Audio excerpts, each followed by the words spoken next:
In the name of the Father, the Son, and the Holy Spirit. Hail Mary, full of grace, the Lord is with thee. Blessed art thou amongst women, and blessed is the fruit of thy womb, Jesus. Holy Mary, Mother of God, pray for us sinners now and at the hour of our death. Amen.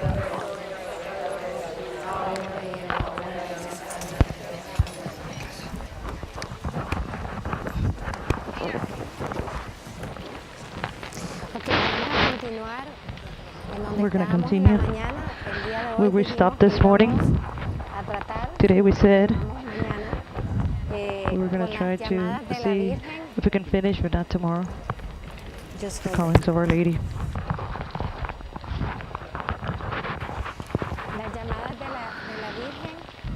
The callings of Our Lady. And our responsibility to be able to respond before her.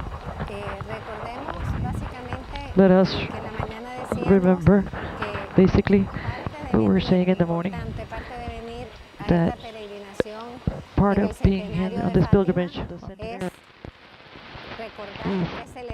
to celebrate the maternity of Our Lady. Remember everything that happened here. What did the Blessed Virgin Mary said? What she said, who did she did it with? What was the answer of the shepherds? Because all of that not only is a memory of the past, but it should be actualized on a personal response from us. Therefore, part of being here and to look back 100 years when our Blessed Mother put her feet right here in Fatima, and everything that has happened in this 100 years. I think that the majority of us, we have memories of greatest tragedies and greatest dramas of history. Here we have brothers and sisters from Nicaragua, and we know what it's like to have a revolution.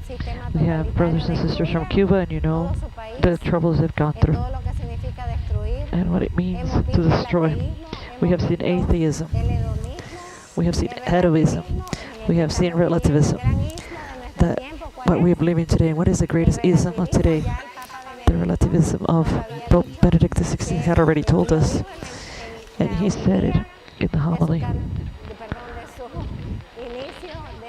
of his beginning of his pontificate, that the greatest enemy of our time was a dictatorship, the dictatorship of relativism.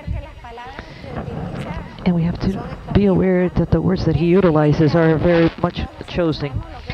Dictatorship, because we know what a dictatorship is. And a dictatorship is that it takes away your liberty, it takes away your dignity, it steals from everything which is fundamental for your life.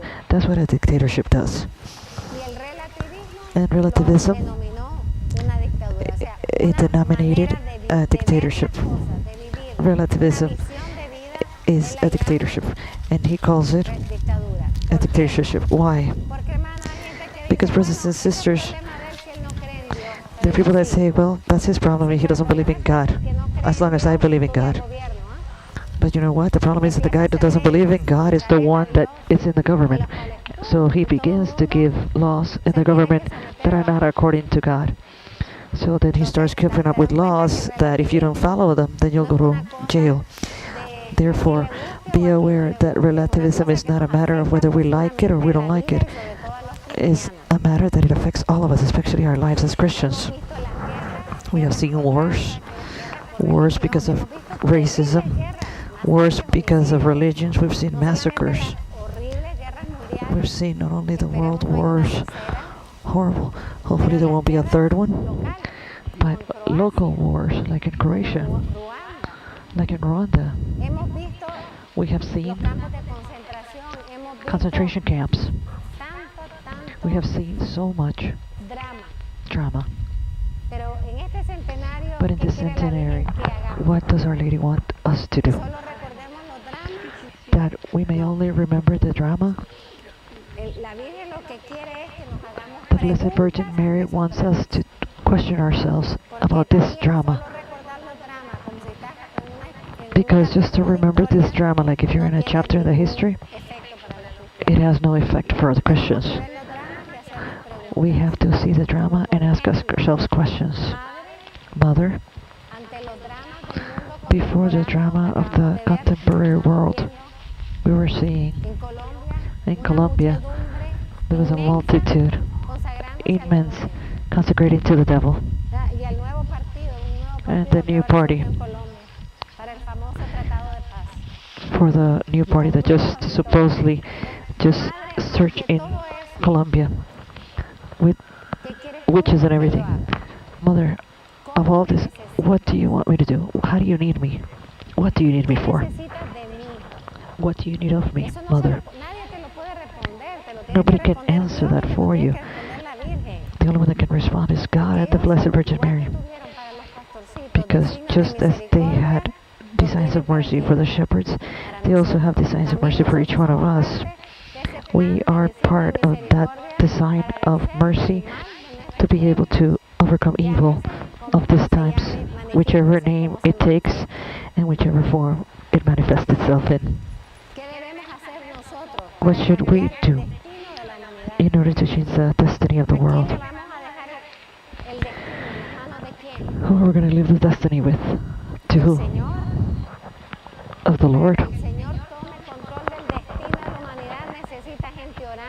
And for the Lord to use and change the destiny of the world, He needs people who do penance, people who sacrifice themselves, people that through us He can open channels of graces.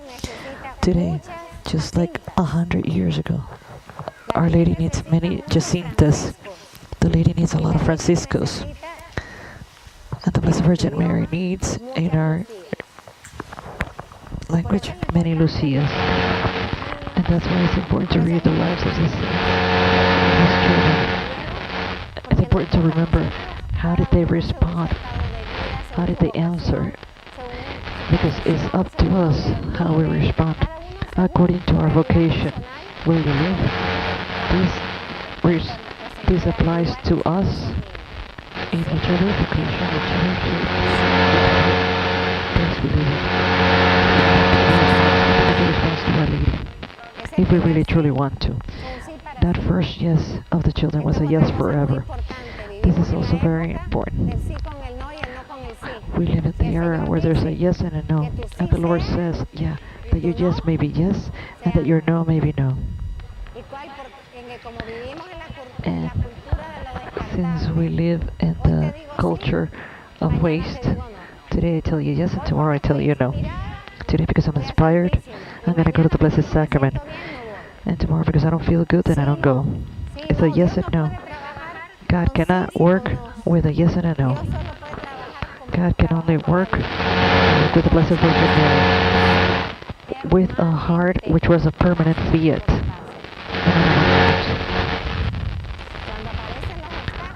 When obstacles come, what are you supposed to do? Deal with them. Overcome them. Well, if we get hurt on the process, we have something to offer. But we need to cooperate with the plan of Our Lady to save the world, brothers and sisters. And the third apparition, and the famous message, which is the most dramatic, it speaks of nations being annihilated. I don't know if you get goosebumps by hearing about this, but I do get goosebumps. Because it's not a town who's been annihilated, because that's bad enough within itself, but it's nations. And who has not told us that it could be our nation? Who has not told us that we can be during that possibility of annihilation? Who would have thought our brothers and sisters, Christian brothers and sisters in Iraq, that they were going to be annihilated, and that their churches, their sons and daughters and their parents were going to be annihilated? We cannot take things just like for granted and so lightly. When we're talking about the drama of salvation, we have to take them seriously. Here, as I was saying, the Blessed Virgin Mary entrusted to us a treasure in her 6 apparitions. She revealed to us her heart of a mother. She opened it wide suffer the most, and to also know how to overcome it. What a great mother, what a good mother. What worries me, and how do I need you to help me overcome it? John Paul II said in his book, Crossing the Threshold of Hope, he who thinks that the prophetic mission of Fatima is over is very much mistaken. I think that a stage of Fatima has passed. A stage. But after the Centenary, another one must begin. That's what I think. If not, why did the Centenary happen? To light a candle that reads 100 years? The second stage has to begin because we had forgotten, because we have statues of Fatima everywhere and everybody celebrates the 13th of May, but nobody remembers what she asked us 100 years ago, and let alone is not even lived. So I don't think that is a coincidence that during the Centenary we have seen so many beautiful things and we have seen so many horrible things. I don't think it's a coincidence that we're here in Fatima and the news, and we're watching the missiles, which are much, much bigger than the NASA. I don't think it's a coincidence. And then, brothers and sisters, before coming, there's a hurricane that hits them, and we're about to be threatened by another one. To teach us that that's how life is now. And what should be our life always. Prayer, communion, confession. Regular confession, brothers and sisters. Regular confession, brothers and sisters, is exorcism, and not only for your soul, but for the world. Every time a heart asks for forgiveness, is absolved. The Lord liked what I just said. When you absolve souls, the world is absolved because you're part of the world. Because your grace shared transformed the world, just like your sin affects the world.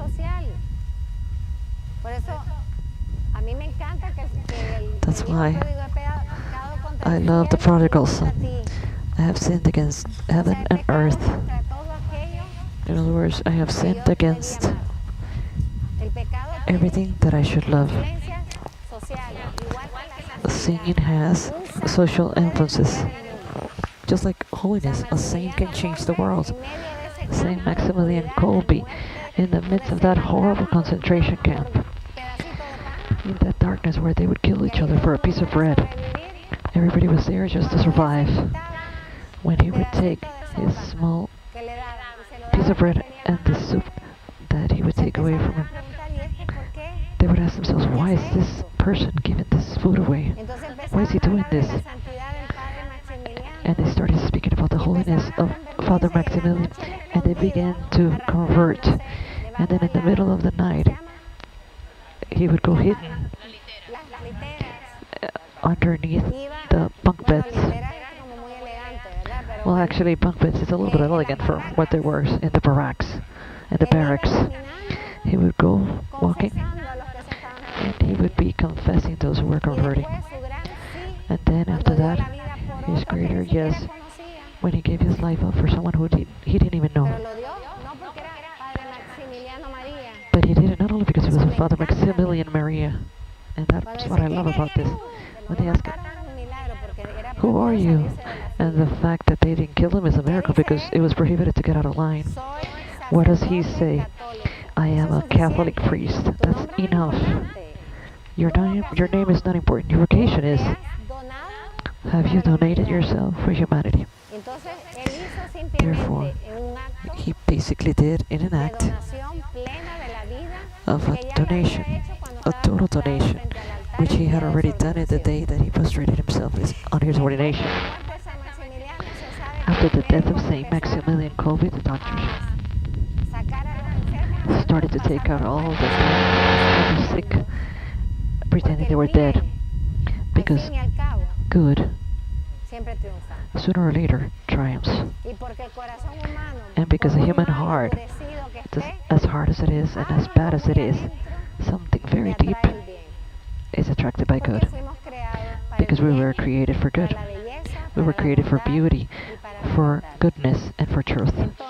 Therefore, and that's why, the hours pass by because I deviate. Pope Benedict XVI said here in Fatima, who has time to listen to his word and allow yourselves to be permeated by his love? Who has the one that keeps himself with a vigilant heart in prayer? Only the one that has faith.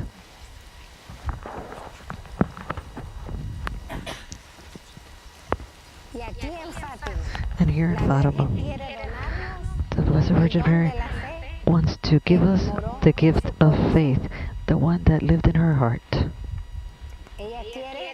She wants for us to be able to learn how to trust from the hands of the one who has the real love, who sustains the world. We're going to make a summary of each apparitions and watch for the callings of Our Lady. First apparition.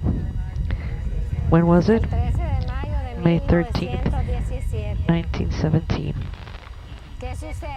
What happens? We saw a little bit of the video yesterday. The children are there in their daily routine. They're shepherding the sheep, and all of a sudden they hear thunder. They heard a thunder, and then they saw a light. They ran to the light because they had never seen that light. And within that light, they see a lady.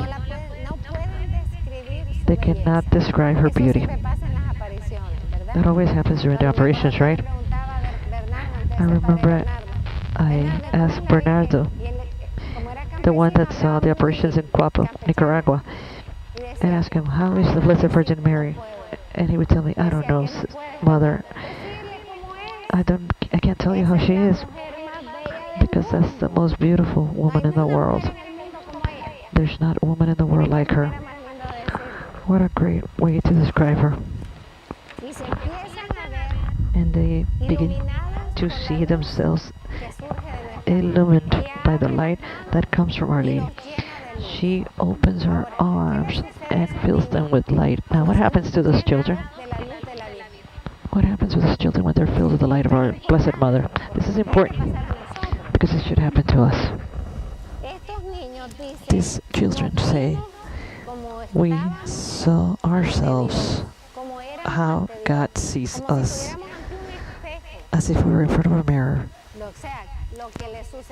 In other words, what happened to these kids, to these children, is what in other apparitions have happened, which are in studies. The enlightenment of the conscience. Now I'm going to tell you something, brothers and sisters. Do not wait for any warnings for the Lord to give you this grace. You should ask this grace every single day. Lord, illumine my conscience. Illumine the conscience of humanity. And the greatest problem that we have right now in the world, because of relativism, is the darkness of conscience. What's bad is being called good, and what's good is being called bad. What was called sin before, now is normal. We have to be compassionate. Poor person. In other words, sin doesn't exist anymore according to the world's standards. For many, sin doesn't exist anymore. And many do not want to hear about sin. They tell us you don't want to be so negative. Well, brothers and sisters, because somebody has to tell you the truth. Brothers and sisters, we must ask for the enlightenment of our own conscience. Lord, what am I doing? Perhaps I think that I'm doing super well. And what is it that doesn't please you, Lord? And also to ask for the enlightenment of the consciences of the whole world as well. I pray to God that Garandal would be true. And I pray that the warning will come. I pray. I hope the Galindo will be true. But while this happens, how many people are getting and experiencing an enlightenment of their conscience?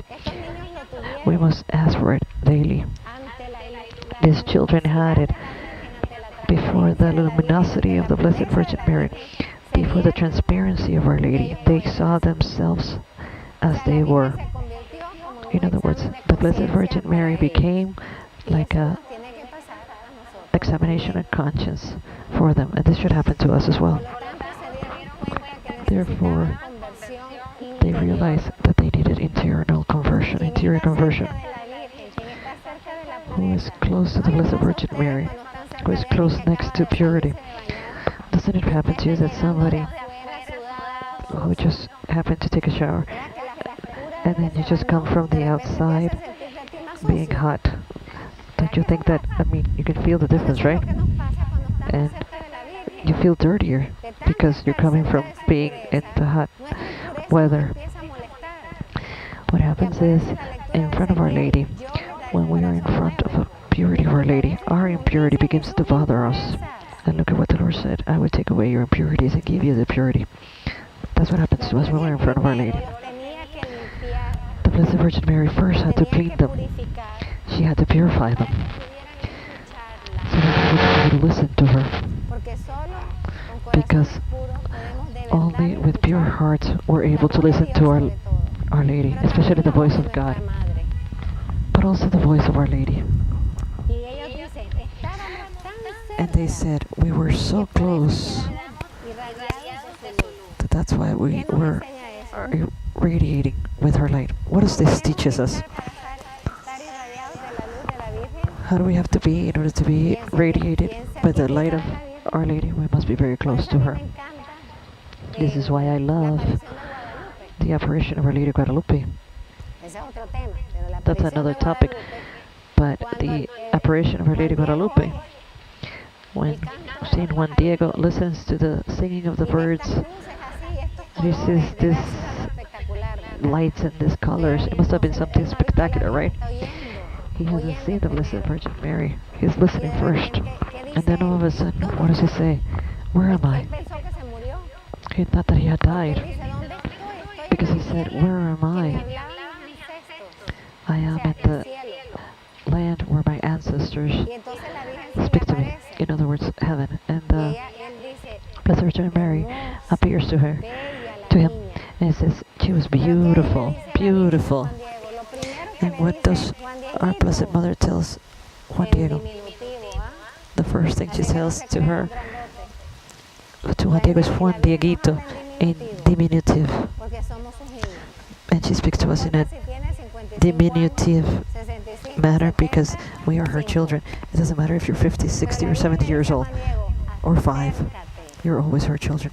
And our Blessed Virgin Mary tells Juan Diego, come close.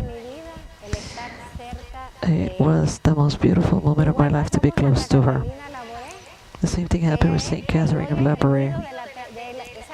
She comes in and she sees, she hears the dress of Our Lady. And she follows that little angel. And all of a sudden she sees this beautiful, luminous lady sitting in the chair. Well, the chair that we try to touch when we get there. And the Blessed Virgin Mary tells her, come closer and sit right here, next to my feet. This is why Saint Catherine of Labouré had the privilege of having her head in the legs of Our Lady. How lucky she was. That's why we need to live close to Our Lady. The visionaries have been able to do it physically, but we must do it mystically. We should live close to Our Lady. So Lucia asked the Blessed Virgin Mary. Lucia was the oldest.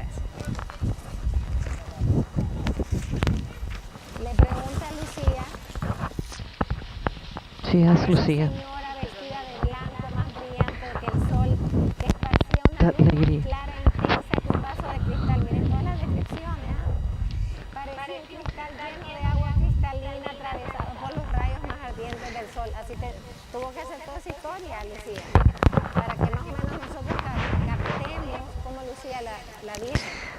Here she describes how Lucia saw her.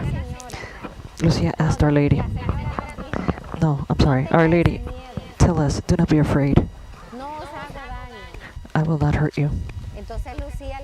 And then Lucia asked her, she was a spokesperson, where do you come from? Of course, we haven't seen this, right? Where do you come from? And the Blessed Virgin Mary tells her, I'm from heaven. I would die if that happens to me. I'm from heaven. So, Lucia, here comes what I was telling you at the beginning. What does Lucia do after Our Lady tells her that she's from heaven? Humility. She asks her one question. What do you want of us? Because one of the greatest things of this centenary is, Mother, what do you want from us?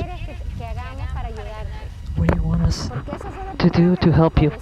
Because that was the first thing that Lucia asked. What do you want for us to do for you? And the Blessed Virgin Mary tells her, I have come here, Fatima, 6 consecutive months on the 13th at the same time, and then I will tell you what I want, and I will come a 7th time. Then I will tell you who I am as well. Pay attention to one thing. What did the Blessed Virgin Mary said? For them to come on the 13th of every month for the next 6 consecutive months at the same time.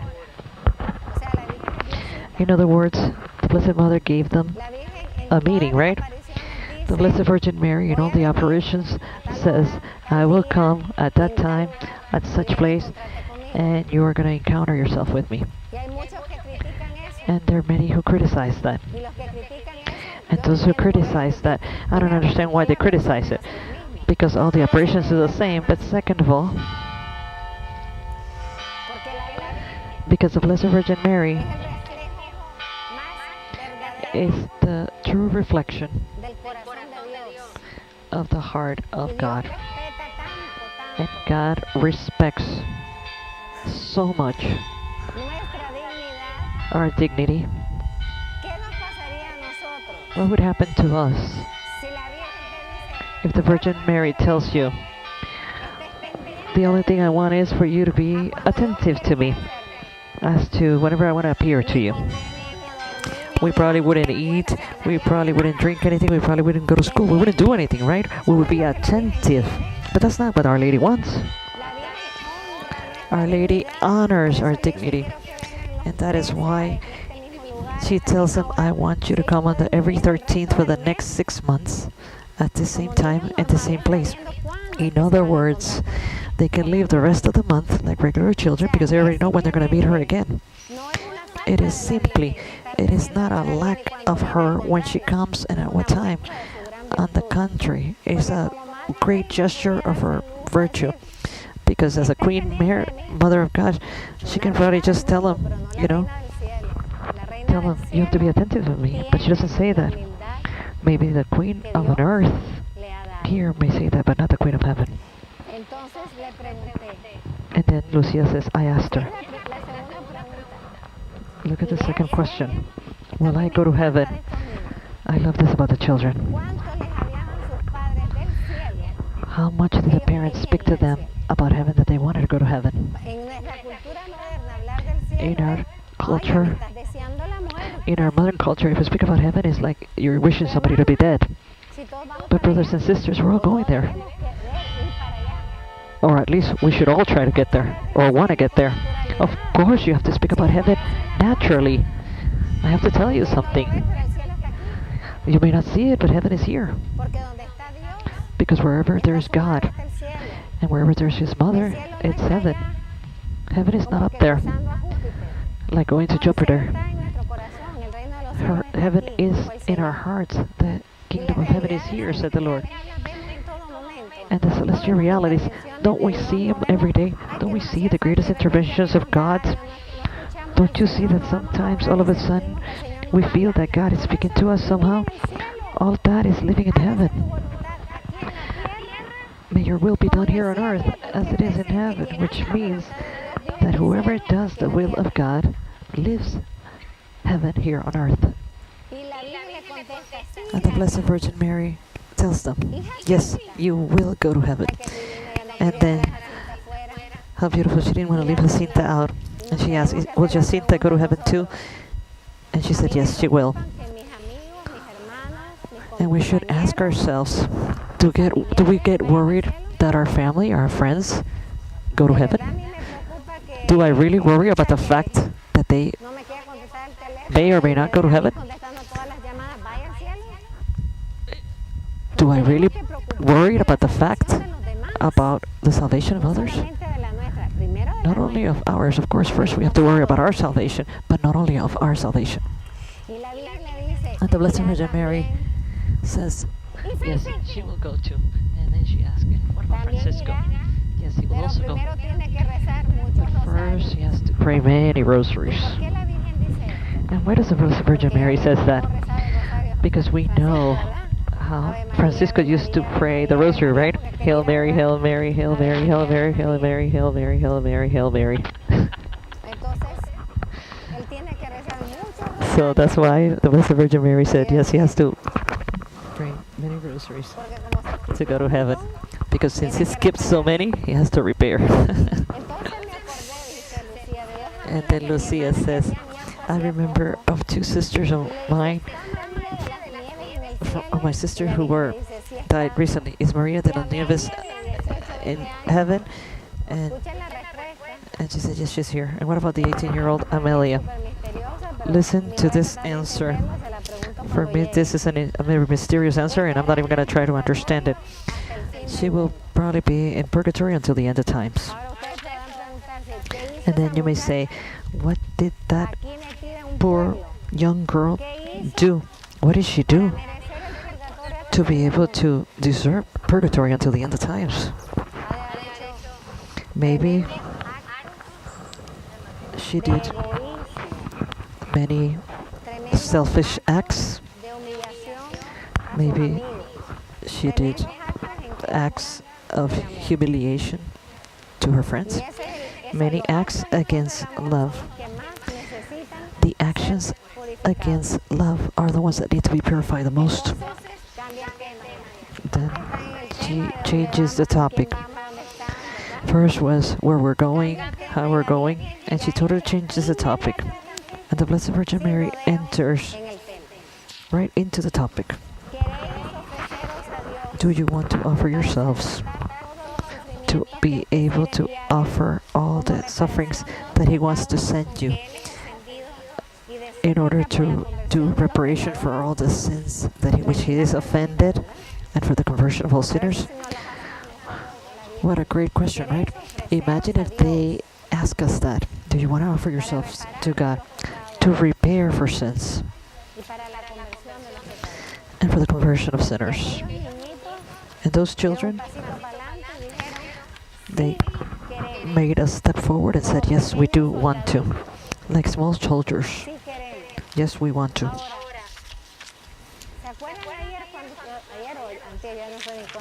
Remember yesterday? I forgot what they were in. Oh, we were speaking about the angels, remember? The angel. Remember when the angel speaks to them about sacrifice? And he says to them, out of everything you can offer a sacrifice. And these children started to respond to the calling of the angel. And they were ready to say that yes. That's why, brothers and sisters, we must know that when the Lord asks us of something, we must obey Him, because if not, we're not going to be ready for the next thing. If these children would not have obeyed and would not have paid attention to the petition of the angel, they would not have been able to say yes to our Blessed Mother. Out of everything that you can, offer a sacrifice, and offer it for the salvation of souls. The angels told them that. And they started to do it when the Blessed Virgin Mary asked them. Now, the one that's going to execute the plan of God. And therefore they say, yes, we do want to. And look how beautiful the Blessed Mother. She doesn't make the message sweet. She didn't paint it very pretty. She said it like it was. Because who truly loves you says it like it is. You cannot, say the truth and in a way that just for you to feel that is less. No, in the world, you will have much to suffer. You will have much to suffer, but God's grace will strengthen you. Imagine this is a first encounter with Our Lady. Since they have offered themselves to accept all the sufferings that the Lord has sent them, you will have much to suffer. Because the cause which they're going to offer themselves is very strong. And is to achieve the conversion of sinners. Well, today I'm going to stop chewing gum. When there are causes which are very strong, the offerings must be very strong. So the Blessed Virgin Mary tells us you will have much to suffer, but the grace of God will strengthen you. And we will see in history how those children took their cross and their sufferings with just a dignity much, much greater than many adults. With a holiness that got them the beatification and now the canonization. How they took their suffering. Here we see the first calling of Our Lady in this dialogue. What was the first calling? To offer ourselves. To offer ourselves. Mother. Mother. Today I offer you. I am so dizzy of seeing so many rosaries. But I needed to buy something to the convent. Lord, I offer you this dizziness because I'm doing it for love. And because it's for love, it has power. It has power.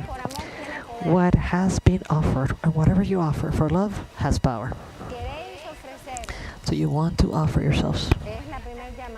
That's the first calling. Do you want to offer yourselves? To be able to suffer the difficulties that are coming. The sufferings you will have to embrace. That's the first calling of the Blessed Virgin Mary. Look that it wasn't, pray little children, but rather offer yourselves as a sacrifice of reparation to God and for the conversion of sinners. And the second calling is what she concludes the first apparition.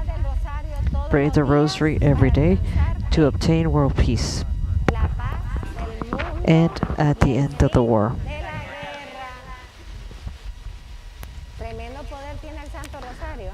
What a power the rosary has to be able to attain world peace.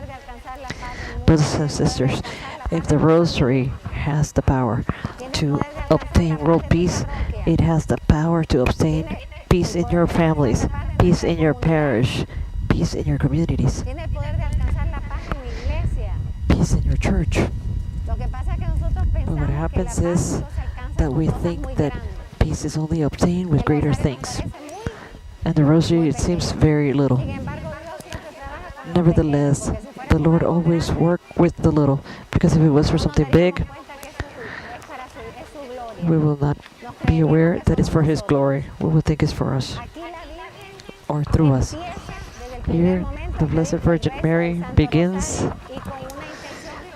to pray the prayer of the Holy Rosary, and with one specific petition, peace. And why does it begin with that intention? Because remember that she appears when?